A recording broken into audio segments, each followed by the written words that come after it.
السلام علیکم ورحمۃ اللہ وبرکاتہ۔ حضرت کیسے ہیں؟ خیریت سے ہیں؟ اور صحت بھی کیسی ہے آپ کی؟ حضرت ایک مسئلہ پیش آیا تھا، رہنمائی فرما دیں۔ دوست ہے، وہ بولا کہ مجھے پتہ نہیں تھا، نہ اس کی بیوی کو پتہ مینسز آئے ہوئے تھے، یعنی ڈیٹ آئی ہوئی تھی، تو ان لوگوں نے ہم بھی سی کر لی، تو صبح پتہ چلا۔ اس کے بارے میں کیا حکم ہے؟ رہنمائی فرما دیں۔ وعلیکم السلام ورحمۃ اللہ وبرکاتہ۔ بھائی جان کا سوال ہے کہ ان کے ایک دوست تھے، انہوں نے اپنی بیوی سے ہم بستری کر لی ہے اور دونوں کو حیض کے بارے میں پتہ ہی نہیں تھا، یعنی حیض کی حالت میں ہم بستری ہو گئی، لیکن دونوں میں سے کسی کو اس کا پتہ ہی نہیں تھا۔ صبح ان دونوں کو اس کا علم ہوا۔ تو دیکھیے، آپ کے سوال کا جواب دینے سے پہلے یہ جان لیں کہ حیض کی حالت میں جان بوجھ کر اگر کوئی شخص بیوی سے ہم بستری کرتا ہے، جمع کرتا ہے، تو وہ کبیرہ گناہ کا ارتکاب کرتا ہے اور ایک حرام چیز کا ارتکاب کرتا ہے۔ اور اس بات پر تمام اہل علم کا اتفاق ہے کہ حیض کی حالت میں بیوی سے مباشرت کرنا، بیوی سے ملنا حرام ہے اور کبیرہ گناہ ہے۔ اللہ رب العالمین سورہ بقرہ آیت نمبر 222 میں فرماتے ہیں وَيَسْأَلُونَكَ عَنِ الْمَحِيضِ قُلْ هُوَ أَذًى فَاعْتَزِلُوا النِّسَاءَ فِي الْمَحِيضِ حَتَّى يَطْهُرْنَ، کہ وہ لوگ حیض کے بارے میں پوچھتے ہیں تو آپ فرما دیجئے کہ وہ گندگی ہے، وہ ناپاکی ہے، چنانچہ حیض کی حالت میں عورتوں سے الگ رہیے یہاں تک کہ وہ پاک ہو جائیں۔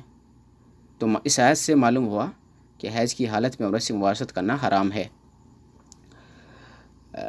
اور یہ ایسی صورت میں ہے جب آدمی حیض کے بارے میں جانتا ہو کہ حیض آیا ہوا ہے اور جان بوجھ کر کرے، تب جا کر آدمی گناہگار ہوتا ہے اور کبیرہ گناہ کا مرتکب ہو جاتا ہے۔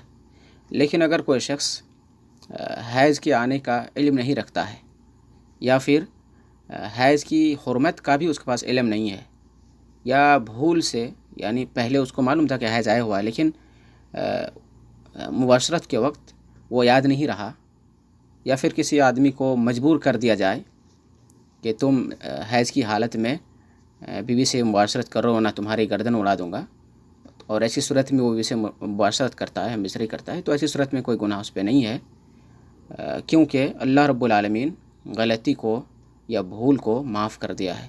اللہ رب العالمین نے سورہ بقرہ کے اندر فرمایا کہ ربنا لا تؤاخذنا ان نسینا او اخطأنا، اے ہمارے رب، اے ہمارے پالنہار پروردگار، اگر ہم سے غلطی ہو جائے یا ہم بھول جائیں تو ہمارا مواخذہ نہیں کرنا، ہماری پکڑ نہ کرنا۔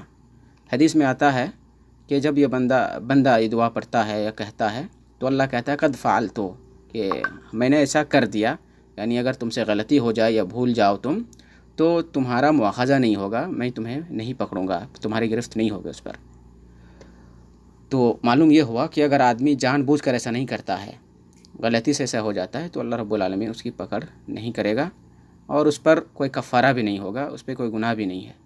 ابن عثیمین رحمۃ اللہ علیہ شرح ممتع میں لکھتے ہیں وَلَا تَجِبُ الْكَفَّارَةُ إِلَّا بِثَلَاثَةِ شُرُوطٍ، کہ حیض کی حالت میں مباشرت کرنے پر جو کفارہ لازم آتا ہے وہ 3 شرطوں کے ساتھ ہی لازم آئے گا۔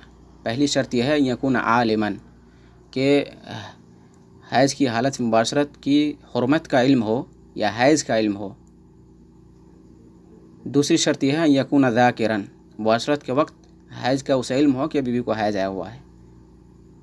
وَأَن يَكُونَ مُخْتَارًا، تیسری شرط یہ ہے کہ اسے مجبور نہیں کیا گیا ہو، وہ اپنی مرضی سے مباشرت کر رہا ہو۔ آگے لکھتے ہیں ابن عثیمین فَإِن كَانَ جَاهِلًا لِلتَّحْرِيمِ أَوِ الْحَيْضِ أَوْ نَاسِيًا أَوْ أُكْرِهَتِ الْمَرْأَةُ أَوْ حَصَلَ الْحَيْضُ فِي أَثْنَاءِ الْجَمَاعِ فَلَا كَفَّارَةَ وَلَا إِثْمَ۔